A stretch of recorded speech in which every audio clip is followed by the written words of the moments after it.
बातमी नारायण राणे यांच्या संदर्भात नारायण राणे राजकारणातून निवृत्त होणार अशी बातमी समोर आली होती। यावर नारायण राणे यांनी स्वतःच स्पष्टीकरण दिलेलं आहे। निवृत्त होतो असं म्हटलेलं नाही। निवृत्तीच्या चर्चेवर नारायण राणे यांनी पूर्णविराम दिलाय। राणे काल एका कार्यक्रमात म्हणाले होते, त्यावर त्यांनी स्पष्टीकरण दिलेलं आहे। दरम्यान नारायण राणे काल कार्यक्रमात नेमकं काय म्हणाले होते आणि आता ते काय म्हणाले ते पाहूयात।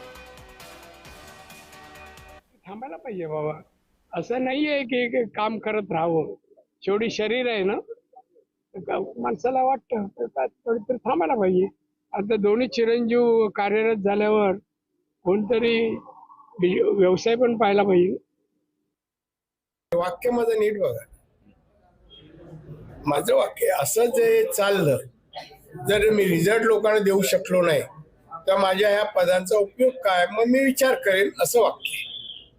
निवृत्त होतो असं नाही। जर माझ्या पदाचा उपयोग जनमानसाला होत नसेल आणि होऊ देत नसतील तर पूर्ण विराम।